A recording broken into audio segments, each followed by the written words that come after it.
Hello Labradoodle puppy fans, we have a Labradoodle puppy video litter update for you today. Hi, I'm Claire from Van Isle Labradoodles, and these are the 5 Australian Labradoodle puppies from our half and half litter. These puppies are 5 weeks old, and in today's video we're going to tell you a little bit about each of the puppies' burgeoning personalities.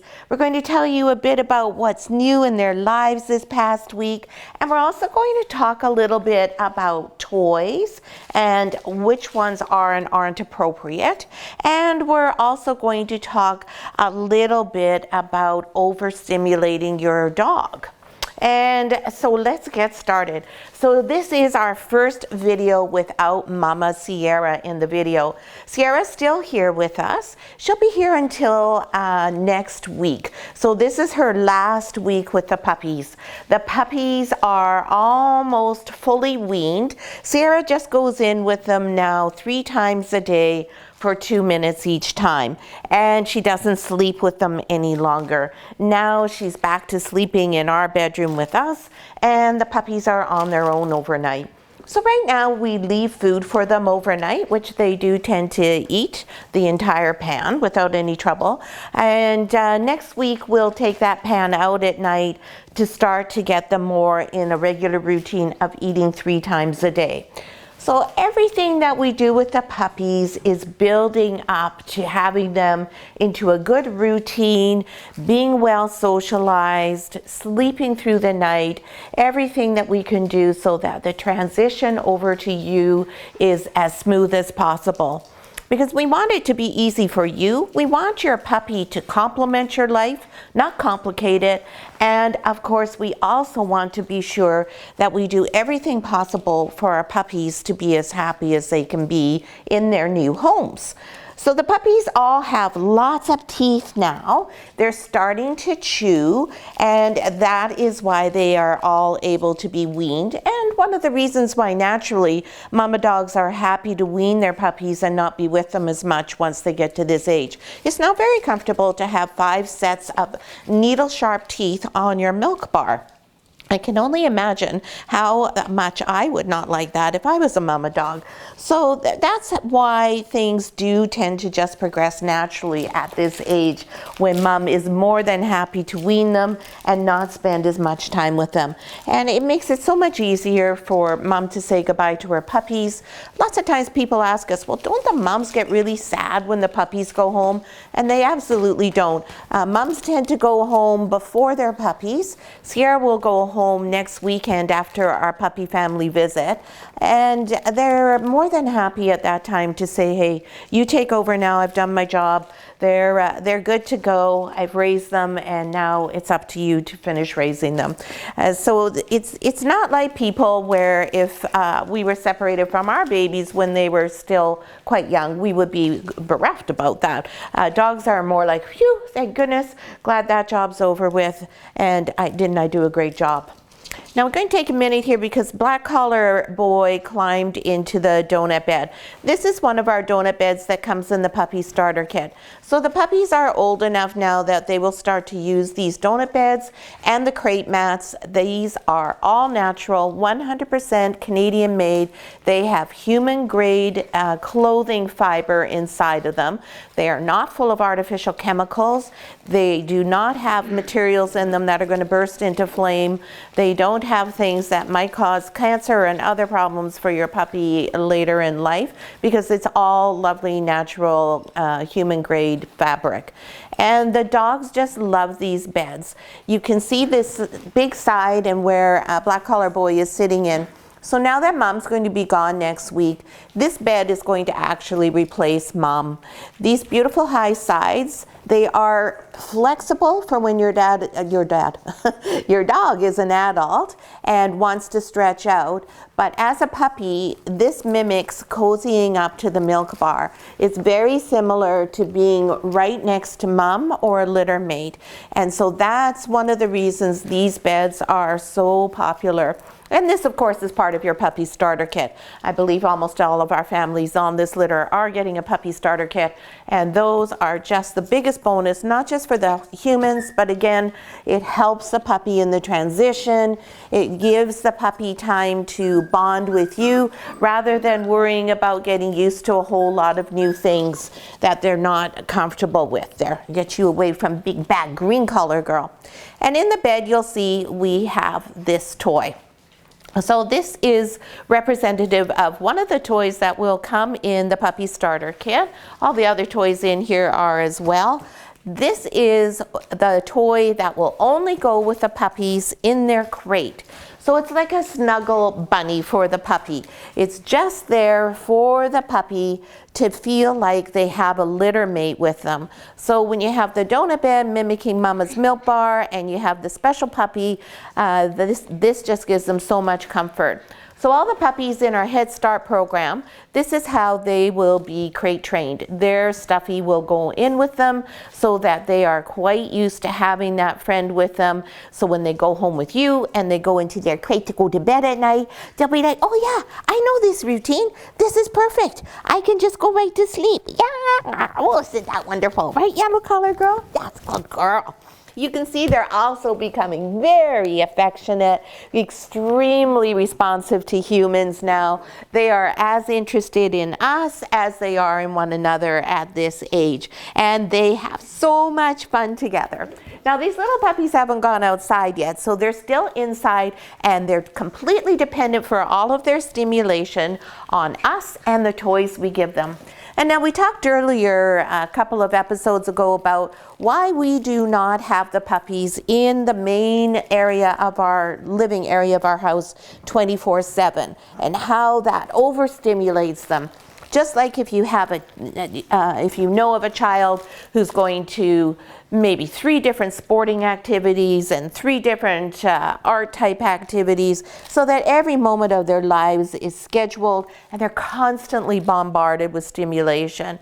It's very important that these puppies learn how to manage on their own, how to cope with quiet and alone time, and that is the very foundation for not introducing separation anxiety.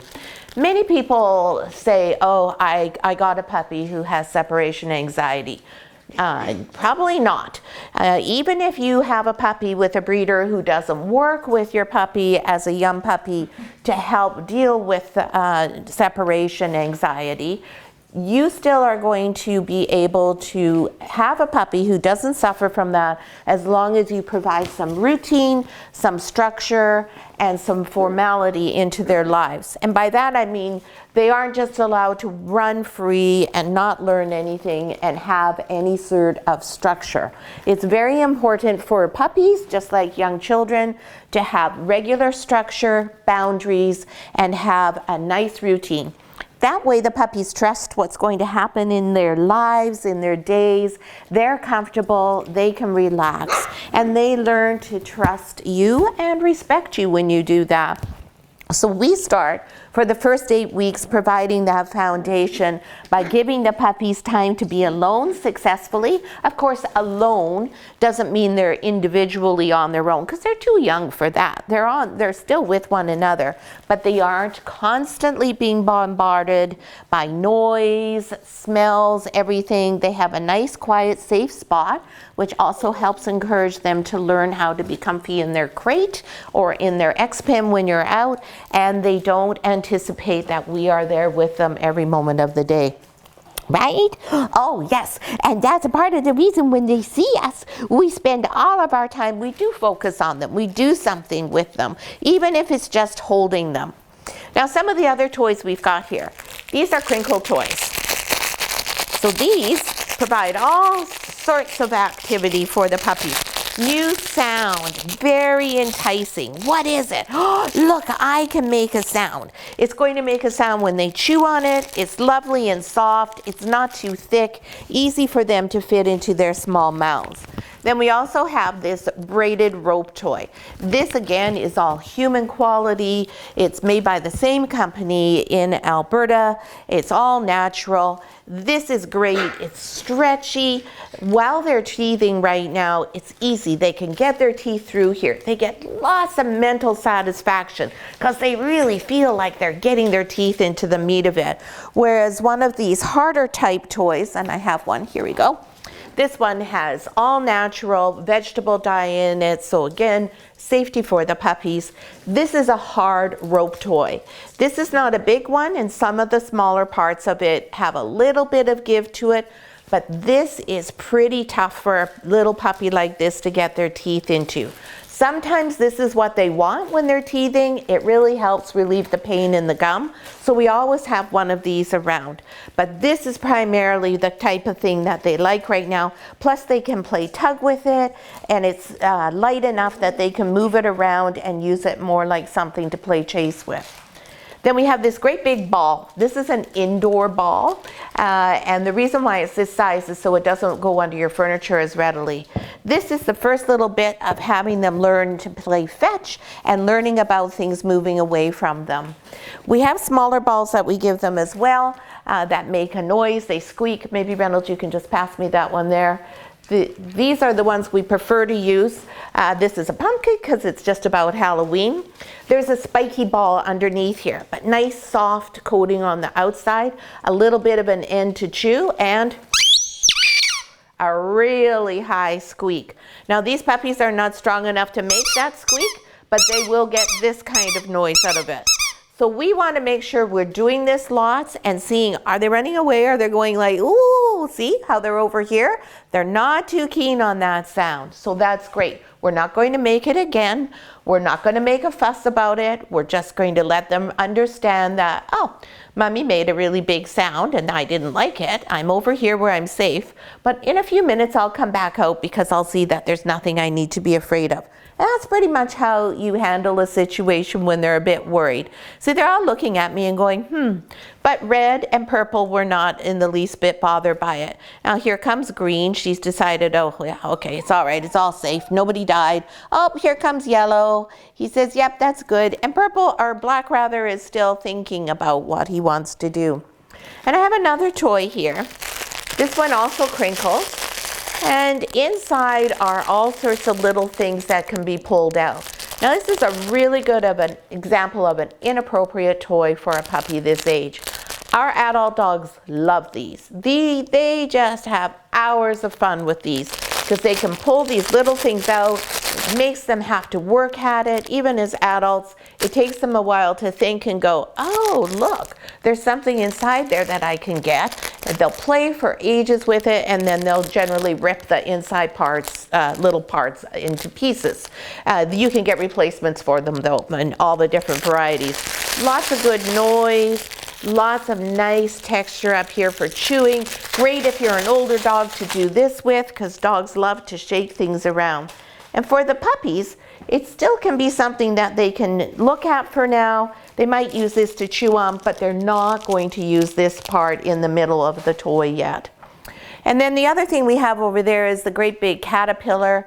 That toy is good for the puppies at this age, just to start with. They will already pull it around by the tentacles on the caterpillar's head. Lots of them can play with it at once. Each section has a squeaky in it, but they just really like it. Sometimes they'll sleep with their heads on it, or they'll lie across it. And then finally, we've got Mr. Monkey here. Little squeak. See, and this squeak is fine. We're all safe with this little squeak. This is a curious squeak. See, we all come and see, what is Mommy got there? Unlike the other one with the big noisy squeak.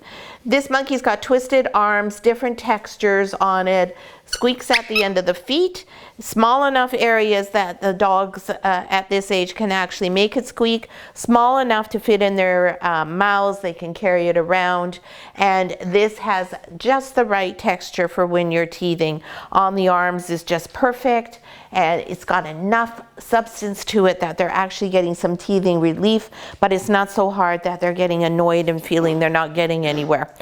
You also can hear that they're doing little barks and little growls. Little Green was just doing a little bit of a play growl there. And we can start to see their body language. And now you see that red collar girl's got that big braided rope toy there. She's taken it over to the pee pad. Now the reason why she has it on the pee pad is dogs like to take their toys to their bed or to a blanket, somewhere where they feel is their resting safe spot, where nobody else can take it. So we don't have a blanket down here for them. The bed is a little bit too high for them to drag toys into yet. So that's why they'll go over to find a sort of a safe zone. In their room, they have a low bed that they can do that with. They also have their crate in their room. Their crate has a crate mat in it, and you'll see them dragging toys into the crate constantly. Lots of times the crate is more full of toys than it is of puppies. Yeah, sometimes you guys get so many toys in there that there's no room for you, isn't that right? Yeah, do you guys take all the toys in there? Yes, you do. It's great fun to take all the toys in. And then the other thing we have in there is we have a plastic bowl. It's a feed bowl for horses. We put it upside down sometimes so they can climb up on it to give them different experiences in terms of getting higher, and also develops their coordination for climbing on things. When we flip it the other way around like a bowl, they'll go in there, they'll curl up in there, and oftentimes that becomes a favorite place to sleep. And then we also have some playground equipment. It's children's playground equipment. We take it out bit by bit. This one we have right now has waves in it. It undulates up to a higher height. So it teaches them coordination for getting up there. Again, lets them be at a higher height. They can sort of semi-slide down it. Once they go outside, then they have a lot more playground equipment outside, including a slide to play on. So all of this is designed just to get them started for that. They also have a wobble board. The wobble board is, again, helps develop their muscle coordination, and it also helps desensitize them, because when they step on it, it's like, whoa, what is going on? I'm not able to balance, and you be laughing because in a week or so, well, probably in a week, they'll all be balancing on there, and quite often that's where they choose to wobble and balance and poop at the same time. It's a very special skill that our Australian Labradoodles have. Yeah, it's a very special skill, isn't it? So all sorts of things going on, all sorts of development. In the first 8 weeks the puppies are here with us, they pack so much into their lives, where they start off where they can't see, they can't hear, they can't do anything except for use their nose.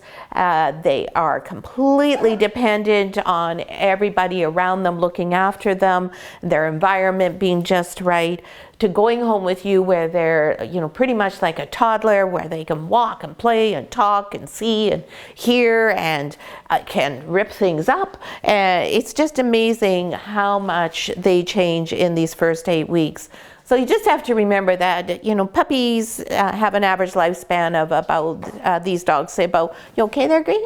14 years, and that's their whole life packed into there. So every single day is a monumental thing for a puppy.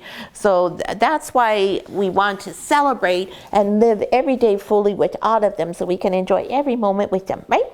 So this is little red collar girl, who happens to be the firstborn in this litter, aren't you? Yes, you are. This little girl is just showing us that she's got quite a lovely level of confidence. She has excellent eye contact. She gets along with everyone very well. She's quite self-possessed. She's really quite a fun little girl. And you can see on her coat and on the others, their coats are starting to lift. So they're not flat like they were when they were babies. You can see on Purple, his is still quite flat on his back, where they look like they are a lab. And now we're starting to get this fluffy fullness that, of course, is what an Australian Labradoodle puppy will have. And this little girl is an apricot party, and she's an apricot because she has a brown nose and she has brown pads on her feet. And she still has her pretty blue eyes. They'll change soon. Her eyes, when she's mature, will end up being a hazel color, similar to what Sierra's are. Hey, Miss Green, come. Puppy, puppy, puppy. Come on, puppy. Oh, come on. That's a good girl. Good girl, puppy. Puppy, puppy, puppy. Come on. Come on. Good girl. Good. So there you'll see how we're already working with them to learn their recall. Now for all the puppies when they're in Head Start, as soon as we have the puppies allocated and we start working on Head Start, then we switch from puppy to using their name. So let's say this dog's name was Frida. We would go, Frida, puppy Frida. And that's how we will get them to start learning their name. So if you're in Head Start, by the time your puppy goes home with you, they will know what their name is. And you can see on green color girl here, she's got some of this coat lifting going on behind her ears. So for a couple of times now, she's going to look like she's having a bad hair day. And this little lady is a red party as opposed to apricot because she has the black nose, right? Oh yes, what a special girl. Green color girl is quite a happy little girl. She is not as confident as red color girl. She's taking a little bit more time to think things through as opposed to red collar, who doesn't feel like it's quite as necessary to give as much thought to new experiences. So you'll find like when I squeak the ball, red collar will be the one that goes, oh, and green collar will be the one who goes and finds her safe spot, thinks about it, watches, waits, and then goes, okay, yeah, I think it might be safe to come out. Now, yellow collar girl is hiding over here. She's behind me. She's already gone to sleep.